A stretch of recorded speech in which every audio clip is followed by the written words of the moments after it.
GT Holidays, South India's #1 travel brand. You know you are special when you're with GT Holidays.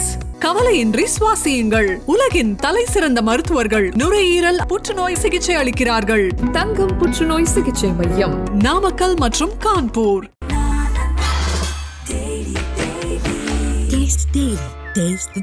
போலீஸுக்கு தகவல் வருது, இந்த ஏற்காடு பகுதியில் வந்து நிர்வாணமாக ஒரு லேடியோட பணம் இருக்குது. ஒரு செல்ஃபோன் இல்லை, அந்த அம்மா மூஞ்சில இந்த நகை எதுவுமே இல்லை, ஜீரோவாக இருக்குது, நியூடு. எப்பவுமே ஒரு மூவிங் பிஸ்னஸ் பண்ணுறவங்க தானே. ஆமாம். அப்போ ரெண்டு பேருக்கும் எங்களுக்குள்ள நட்பு ஏற்படுது. நாங்கள் மொபைல்லாம் நம்பர் மாற்றிக்கிட்டோம், ஒருத்தர் நம்பர்கள் பகிர்ந்துக்கிட்டு எங்களுக்குள்ள காதல் வந்து கள்ள காதலாக அது மாறுது. இவங்க பார்ஷியல் ப்ராஸ்டியூட்டாக தான் போலீஸ் ரெக்கார்ட் பண்ணுறாங்க முதல் கட்டத்தில். அப்போ ரெண்டு பேரும் இன்டர்கோர்ஸ் பண்ணுறாங்க. ஆனால் இதுக்கு முன்னாடியே அட்டாப்சியில் வந்து அது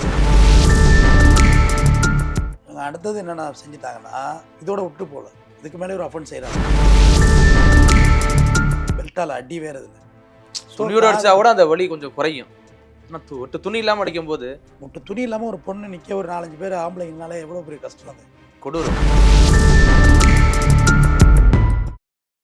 1000 ரூபா பொருள் 100 ரூபாய், 100 ரூபா பொருள் 5 ரூபாய். ஆமாங்க, உங்கள் கிங் டிவி 200 கோடி பார்வையாளர்களை கடந்து பயணிப்பதால் யூடியூப் ஷாப்பிங் அனுபவத்தை கொடுத்திருக்கிறது. பிளிப்கார்ட், மிந்த்ராவில் 90% ஆஃபர், 70% ஆஃபர், 60% ஆஃபர்னு நம்ம கிங் டிவி வியூவர்ஸ்க்கு அள்ளி தராங்க. இதில் டேக் ப்ராடக்ட்ங்கிற இடத்தை கிளிக் பண்ணுங்க. உங்களுக்கு பிடிச்ச ப்ராடக்டை இன்றே ஆர்டர் செய்து இந்த சந்தோஷத்தை கொண்டாடுங்கள். கிங் டிவி நேயர்களுக்கு வணக்கம். இன்றைய நேர்காணலில் நம்மோடு இணைந்திருக்கும் சிறப்பு விருந்தினர் குற்றவியல் வழக்கறிஞர் டாக்டர் RS தமிழ்வந்தன் அவர்கள். சார் வணக்கம். வணக்கம். சேலம் ஏற்காடு மலை அடிவாரத்தில் 43 மதிக்கத்தக்க ஒரு பெண் நிர்வாணமாக சடலமாக மீட்கப்பட்டாங்க. அந்த வழக்கு வந்து ரொம்ப பெருசாக பேசப்பட்டிருக்கு. யாருங்க இது அப்படின்னு சொல்லி கிட்டத்தட்ட 26ஆம் தேதியிலேருந்து ஒரு வாரமாக தேடிட்டு இருந்திருக்காங்க. அதுக்கப்புறம் தான் சரி, இது பார்த்தீங்கன்னா நம்ம நாமக்கல் மாவட்டத்தை சேர்ந்த ஒரு ஊர், அதாவது மின்னக்கல் அப்படிங்கிற ஊர்ல உள்ள அந்த பெண்ணு அப்படின்னு சொல்லி கண்டெடுக்கப்பட்டிருக்காங்க. இந்த வழக்கை நீங்க எப்படி சார் பாக்குறீங்க? அந்த பெண்ணு பேர் மலர்.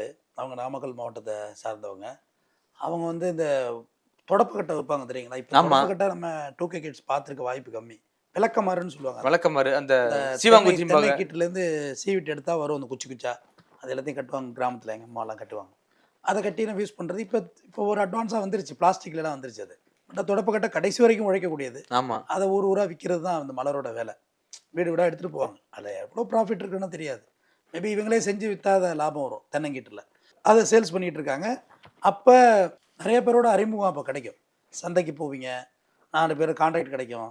திடீர்னு ஒரு ஊர் வழி இல்லாத இடத்துல ஒருத்தர் பைக்கில் ஏறி போவீங்க. நிறைய பேரோட கம்யூனிகேஷன் உங்களுக்கு இருக்கும். இல்லைன்னா சொல்ல முடியாது. ஐயா அதை அப்படியே கொண்டா விட்டுருங்க. ரைட், தட்ஸ் லிஃப்ட் கேட்டு போகிறது. லிஃப்ட் அந்த வகையில் இவங்களுக்கு ஒருத்தர் அறிமுகம் ஆகுறாங்க. அது அப்படியே போயிட்டுருக்கு. இதில் வந்து பார்த்திங்கன்னா திடீர்னு பார்த்தா மலரை காணும். மலர் வந்து காணாமல் போயிடுறாங்க. அப்புறம் மலரோட வீட்டுக்காரர் வந்து என்ன செய்கிறாரு, மலருக்கு கல்யாணம் ஆகிட்டு குழந்தைங்களாம் இருக்குது. அவர் வந்து கடைசியாக வந்து மலர் வந்து சேலத்தில் வந்து அரசு மோகன்குமார் மங்கலம் மருத்துவமனை இருக்குது. சுற்று வட்டாரத்தில் அதுதான் பெரிய ஹாஸ்பிட்டல், மருத்துவக் கல்லூரி cum medical college cum hospital. நாமக்கல்லேருந்து இங்கே வருவாங்க வைத்தியத்துக்கெல்லாம். அது இயல்பு தான் எல்லா சுற்று வட்டாரத்துலையும். வைத்தியத்துக்கு போகிறோன்னு சொல்லிட்டு போனவங்க காணும். அவங்க உடனே சேலத்தில் வந்து தேடி இருக்காங்க. சேலம் டவுன் போலீஸ் ஸ்டேஷன் இருக்குல்ல, பழைய பேருந்து நிலையத்திட்ட இருக்கும், அதுகிட்ட வந்து ஒரு புகாரும் கொடுத்துருக்காங்க, கம்ப்ளைண்ட் கொடுத்துருக்காங்க. இங்கே தான் வந்தாங்க இந்த ஃபோட்டோவில் உள்ளவங்க. அதனால் ஹாஸ்பிட்டல் எல்லாம் விசாரிச்சப்போ சிசிடிவிலாம் அது மாதிரி இல்லை. இது ஒரு பக்கம் அப்படியே பெண்டிங் போயிட்டே இருக்குது. இதற்கிடையில் போலீஸுக்கு தகவல் வருது, இந்த ஏற்காடு பகுதியில் வந்து நிர்வாணமாக ஒரு லேடியோட பணம் இருக்குது. 26ஆம் தேதி தகவல் வருது. உடனே போலீஸ் போய் பார்க்குறாங்க. சுற்றில் எதுவுமே இல்லை அந்த இடத்துல. ஒரு செல்ஃபோன் இல்லை, அந்த அம்மா மூஞ்சில இந்த நகை எதுவுமே இல்லை, ஜீரோவாக இருக்குது, நியூடு. உடனே போலீஸ் பிஎம்க்கு அனுப்புகிறாங்க, பிரேத உடற்கர ஆய்வுக்கு, அட்டாப்சி பண்ணுறது. அனுப்பி அங்கே பாடி வெயிட்டிங்கில் இருக்குது. இதுக்கிடையில் யாரெல்லாம் காணாமல் போயிருக்காங்க, மிஸ்ஸிங்னு சொல்லுவாங்க. ஆமாம். அது எஃப்ஐஆர் போட்டுருவாங்க, உடனே போட்டுருவாங்க எஃப்ஐஆர். நீங்கள் மற்ற கேஸ் மாதிரி வழவழாலாம் இல்லை, காணனா உடனே போட்டுருவாங்க, போட்டு அப்லோட் பண்ணிவிடுவாங்க. அது எல்லா ஸ்டேஷனுக்கும் அந்த ஸ்கேனில் போயிடும், நியூஸ் போயிடும். எல்லாம் காவல் நிலையம் போங்க, வாசலில் பின் பண்ணியிருப்பாங்க, காணவில்லை, மிஸ்ஸிங்னு போட்டிருப்பாங்க. முகம் செதஞ்சு போட்டோ இருக்கும். இவங்க வந்து இந்த இடத்துல தொடர்புக்கு இந்த காவல் நிலையத்தை அணுகவும் இந்த ஃபோட்டோவும் அப்லோட் பண்ணப்படுது, அந்த மிஸ்ஸிங் ஃபோட்டோவும் அப்லோட் பண்ண உள்ள 2 கிளாஷ் ஆகுது. அப்போ அந்த கணவரை கான்டாக்ட் பண்ணுறாங்க, இங்கே வாங்க சேலத்துக்கு நீங்கள் அப்படின்னு. இவர் சேலத்துக்கு போகிறாரு. போயிட்டு நேராக மருத்துவமனை ஜிஹெச் கொண்டு போய் மார்ச்சுவரியில் காட்டுறாங்க. மார்ச்சுவரியில் காட்டக்குள்ள இது மலர் என்னோட மனைவி தான் அப்படின்னு அவர் ஒத்துக்கிறார், கன்ஃபர்மேஷன் எடுக்கிறார். கன்ஃபர்மேஷன் எடுத்த பிறகு வழக்கை விசாரிக்க ஆரம்பிக்கிறாங்க. விசாரிக்க ஆரம்பித்தோம் மலருடைய ஃபோனு, இது லாஸ்ட் ரிசீவ்டு சிடிஆர்னு சொல்கிறாங்கல்ல, ஆமாம். அது போடுறாங்க.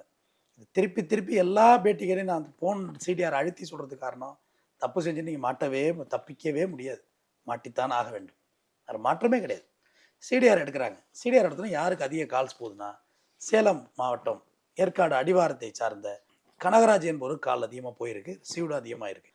லாஸ்ட் அவங்க மிஸ் ஆகிற அன்னைக்கும் கனகராஜுக்கு தான் கால் போயிருக்கு. ஸோ கனகராஜோட நம்பரை ட்ராக் பண்ணுறாங்க. ட்ராக் பண்ணினோடனே கனகராஜை கேட்ச் பண்ணிடுறாங்க போலீஸ். கனகராஜ் யாருன்னு பார்த்தீங்கன்னா ஊரை பூண்டு வியாபாரம் பண்ணுறது, அந்த வேலையை கனகராஜ் பார்த்துருக்காப்புல. ஆனால் கனகராஜ் விசாரிக்கக்குள்ள கனகராஜ் நிறையா க்ரைம் கேஸ் அவர் மேலே இருக்குது, ஒரு அக்யூஸ் தான். சரி ரைட்டு, என்ன நடந்துச்சுன்னு விசாரிக்கக்குள்ள அப்புறம் தான் கனகராஜ் உண்மையை சொல்கிறார். இப்படி ஊராக போக்குள்ள மலருக்கும் எனக்கு பழக்கம் ஏற்பட்டுச்சு.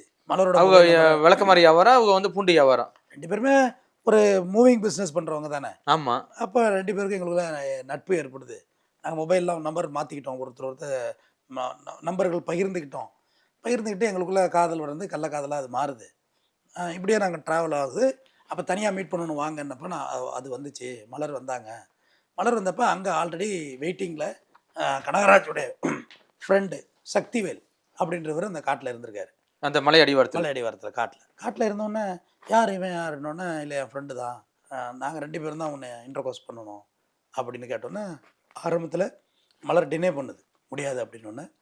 அப்புறம் இவங்க என்ன சொல்கிறாங்க, யார் கனகராஜும் சக்திவேலும் காசு தர்றோம் மேங்கொண்டு அட்ஜஸ்ட் பண்ணிக்கோங்க அப்படின்னு சொல்கிறாங்க. கிட்டத்தட்ட பார்ஷியல் ப்ராஸ்டியூட்டாக தான் இப்போதைக்கு முதல் கட்ட விசாரணையில் எடுத்திருக்காங்க. யாரும் அந்த லேடியை இல்லைன்னா அவ்வளோ தூரம் தனியாக அவன் கூப்பிட்றான்னு சொல்லிட்டு காட்டுக்குள்ளே போகாதில்ல. ஏதோ ரைட் முரண்பாடுகள் எது வேணுமோ இருக்கட்டும், இறந்துட்டாங்க இல்லையா, நமக்கு தெரியாது. இவங்க பார்ஷியல் ப்ராஸ்டியூட்டாக தான் போலீஸ் ரெக்கார்ட் பண்ணுறாங்க முதல் கட்டத்தில். அப்போ 2 பேரும் இன்டர்கோர்ஸ் பண்ணிவிட்டு கடைசியாக பேமெண்ட் கொடுக்கல அப்படின்றது இஷ்யூ ஆகுது. ஆனால் இதுக்கு முன்னாடியே அட்டாப்சியில் வந்து அது பாலியல் பலாத்காரத்துக்கு ஆளாயிருக்குங்கிற ரிப்போர்ட் எடுத்துட்டாங்க. இன்கோஸ்ட் ஆகிருக்காங்கன்னு அந்த இன்கோஸ்ட் பண்ணுறாங்கல்ல, அதில் வந்து ரிப்போர்ட் எடுத்துட்டாங்க. இவங்க வந்து பாலியல் பலாத்காரம் ஆகியிருக்காங்க, ரேப் ஆகியிருக்காங்க. ரேப் மீன்ஸ் இல்லை இவங்க தான் விருப்பப்பட்டு போகிறாங்க, எப்படி ரேப்பாக மாறும்? இது ஒரு நல்ல கேள்வி. ஆனால் சொச்சத்தை சொன்னால் உங்களுக்கு அது கிளாஷ் ஆகுதான்னு பார்ப்போம், புரியுதானே? பணம் கொடுக்காம 2 பேருமே எஸ்கேப் ஆக பார்க்குறாங்க. கனகராஜ் சக்திவேல் ஆல்ரெடி அக்யூஸ் தானே, இதில் போய் நீதி நேர்மை என்ன இருக்குது? அப்போ பிரச்சனை அங்கே ரேஸ் ஆகுது.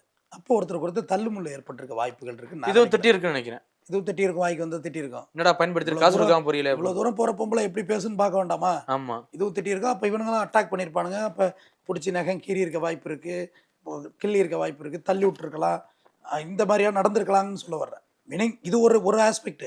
இன்னொரு ஆஸ்பெக்ட் நீங்கள் சொன்ன மாதிரி இன்னொரு பையனை ஒத்துக்காமல் யாரோ சக்திவேலுக்கு அலோவ் பண்ணாமல் 2 பேரும் சேர்ந்து ப்ரூட்டல் ரேப்பும் பண்ணியிருக்கலாம்.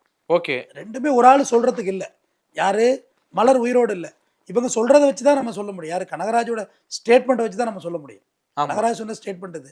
போலீஸ் என்ன தடவை கொடுத்தா விசாரிச்சிருப்பாங்க? என்ன கிடையாது, பிடிச்சி பிதிக்கி எடுத்துருப்பாங்க உண்மையெல்லாம். அதெல்லாம் என்ன சும்மா சொல்லணும், உரிச்சு எடுத்து வாங்கிடுவாங்க. அதெல்லாம் உண்மை வாங்காமல் அப்புறம் எப்படி மயிலானா எங்கேருந்து இறகு போடுது? ஆமாம், உரிச்ச நாள் உரிச்சாதான் ரிப்போர்ட் சொல்லுவாங்க. கனகராஜோட ஸ்டேட்மெண்ட் இது. சக்திவேலும் அந்த ஸ்டேட்மெண்ட்டை ஒத்து தான் சொல்கிறது, கன்ஃபர்ஷன், ஒப்புதல் வாக்கு மூலம் 2 பேரும் ஒன்றா தான் சொல்கிறாங்க.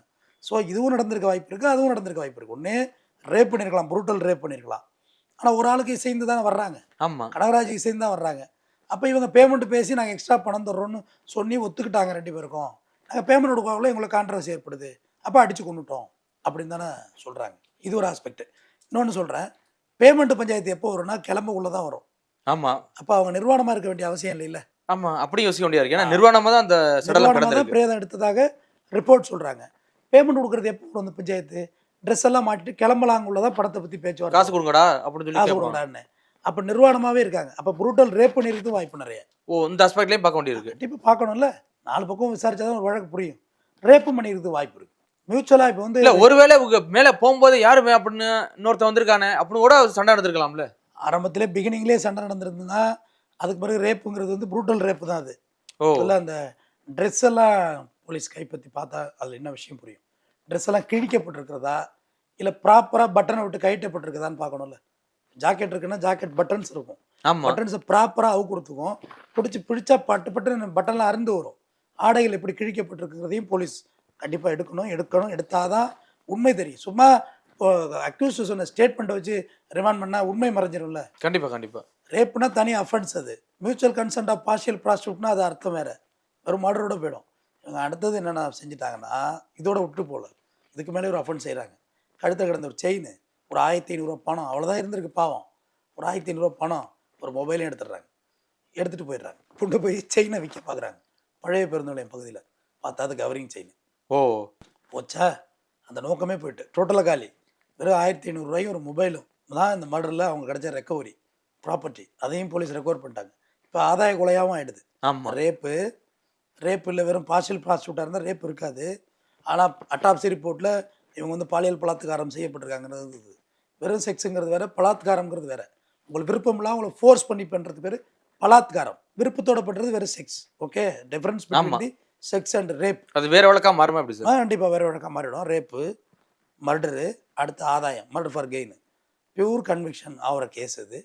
போலீஸ் ஸ்டேட்மெண்ட்டு ப்ளஸ் இவங்க கன்ஃபெஷனு ப்ளஸ் லாஸ்ட்டாக அவங்கள பார்த்த சீக்வன்ஸ் உள்ள ஐ விட்னஸ் போதுமானது. இதை வச்சே கன்விக்ஷன் கொடுத்துரும். ரெண்டாவது, இந்த சக்திவேல் கனகராஜ் குற்றப்பின்னணி உள்ளவங்க. யாரோ சக்திவேல் மேலேயும் வழக்கு இருக்குது. ஆமாம், 2 பேரும் வந்து ஒரு அப்ராணி சப்ராணி. ஃபஸ்ட் டைம் அஃபண்டர்னா கோர்ட்டு கன்சிடர் பண்ணும், சரி ஏதோ எமோஷனலில் நடந்திருக்கும் அப்படின்னு ஒரு சாட்சி கன்சிடர் பண்ணுவாங்க. இது நீங்களே ஹேபிச்சுவல் அஃபண்டர்னு சொல்லுவாங்க. வழக்கமே உங்களுக்கு தவறு செய்கிறது தான். ஸோ உங்களை எக்ஸ்கியூஸும் பண்ணாது கோர்ட்டு. நிச்சயமாக வழக்கு தண்டனை தான் கிடைக்கும். சார் 2 பேருமே ரவுடிகளும் தெரியுது, குற்றவாளியும் தெரியுது. அப்படியே சார் அந்த பொண்ணு நம்பி போகுது? ஃபஸ்ட்டு உங்களுக்கு ஃபோனில் பேசக்குள்ள நீங்கள் ரவுடியா குற்றவாளியான்னு தெரியாதுல்ல. நேரில் பூண்டியா ஒருத்தர் காட்டுக்குள்ளே கூப்பிட்றான், ஒரு மலை அடிவாரத்தில் கூப்பிட்றான் அப்படின்னா இவங்க வந்து பிளான் பண்ணி தான் போகிறாங்க. கனகராஜ் கூப்பிட்றான்னு தான் போகிறாங்க. ஆமாம், அதில் ஒன்றும் மாற்றமே. அதில் நான் ஏன்னா வீட்டில் போய் சொல்லிட்டு தானே போகிறேன், ஆஸ்பத்திரி போகிறேன்னு சொல்லிட்டு தானே போகிறாங்க. இங்கே முடிஞ்சு போச்சு. மலருடைய ஹஸ்பண்டையும் கொஞ்சம் விசாரிக்கணும். இதுக்கு முன்னே ப்ராஸ்டியூட் பண்ணியிருக்காங்களா என்னங்கிறது அவங்களையும் விசாரிக்கணும்ல. ஓகே அவங்க ப்ராஸ்டியூட் பண்ணாங்கன்னா நீங்கள் சொல்கிறது எல்லாத்தையும் மேட்ச் பண்ணலாம். இல்லை பண்ணதே இல்லை, அப்படி ஒரு வழக்கே இல்லை, அக்கம் பக்கம்லாம் விசாரிப்பாங்களா போலீஸு? அப்படி இல்லைன்னா வழக்கு ரேப்பு தான் பியூரா. இல்லை ஏற்கனவே இருந்ததுன்னா வேறு மாதிரி மாற்றி போடுவாங்க. அதாவது நான் ஒன்று சொல்கிறேன், இங்கே விடுதலைக்கும் சுதந்திரத்துக்கும் வித்தியாசம் தெரியாமல் எல்லாம் பெற்ற ஆரம்பிச்சிட்டாங்க. ஆமாம், உண்மையிலே சொல்கிறேன், விடுதலை நம்ம இந்தியா விடுதலை அடையலை, சுதந்திரம் தான் அடைஞ்சிருக்கு. விடுதலைங்கிறது வரையறை இல்லாதது, கட்டுக்கடங்காத விடுதலை எதுவுமே கிடையாது. அன்காம்ப்ரமைஸ் லைஃப் ஸ்டைல் தான் விடுதலை. சுதந்திரம் என்பது கட்டுப்பாட்டுக்குள் உள்ளது. இந்த சட்டத்திட்டம்லாம் மதிக்கிறோம்ல. ஆமாம், நம்ம சுதந்திரம் அடைஞ்சிருக்கோம், விடுதலை அடைஞ்சிருக்கோம். சுதந்திரம் தான் அடைஞ்சிருக்கோம். விடுதலைங்கிறது நீங்கள் என்ன வேணால் எப்படி வேணால் போகலாம், ஹெல்மெட் போடலாம், போடாமல் போகலாம், குடிச்சிட்டு போகலாம், குடிக்காமல் போகலாம், என்ன வேணால் செய்யலாங்கிறது விடுதலை. அது ஒருபோதும் நம்ம அடையலை, எந்த நாடும் அடையலை. சுதந்திரம் அடைஞ்சிருக்கு, வரையறை இருக்குது. இப்படி தான் வாழணும், 10 மணிக்கு மேலே சுற்றக்கூடாது, வீட்டுக்கு வந்துடணும் அப்படிங்கிற வரையறை இருக்குது.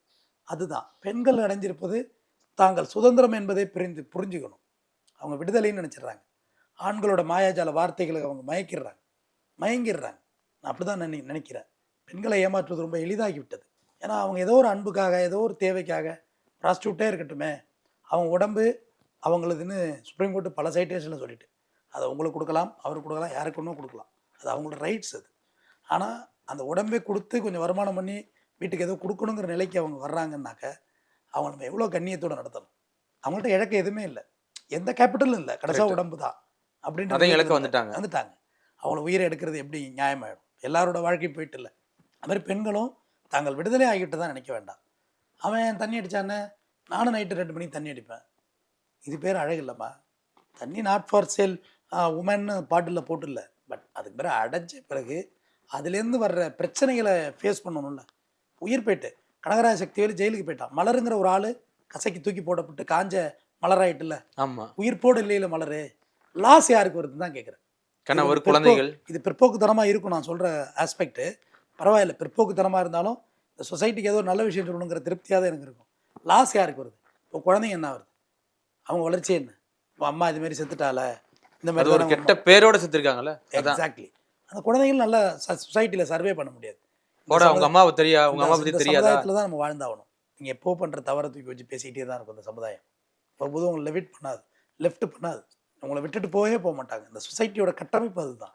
க்ரைம் பேசிகிட்டே தான் இருப்பாங்க, உங்களை பற்றி பேசிகிட்டே தான் இருப்பாங்க. அப்போ நம்ம அந்த குழந்தைங்களோட லைஃப்பும் சேர்ந்து சஃபர் ஆகும். ஸ்கூலுக்கு போகணும், உங்கள் அம்மா இப்படி செத்துட்டாங்களே கேட்க தான் செய்வாங்க. அது அந்த பார்வையே ஒரு தப்பான பார்வையாக வந்துடும் சார். குழந்தைங்க டிஃப்ரெண்ட்டாக சொல்கிறாங்க, நிச்சயமாக சொல்கிறேன். யாரோ பண்ண தப்புக்கு அந்த குழந்தைங்களை பாதிக்கும். அதோட லைஃப் ஸ்டைலு. அவங்க அப்பா ஒழுங்கமாக இருக்கிறது, இந்த குழந்தைங்களை வளர்க்கணும். அவர் ஒரு குடியாரர் இருந்து அவர் இன்னொரு கல்யாணம் பண்ணிட்டு போயிட்டாருன்னு வச்சுக்கோங்க. அந்த குழந்தைங்க என்ன ஆகுறது?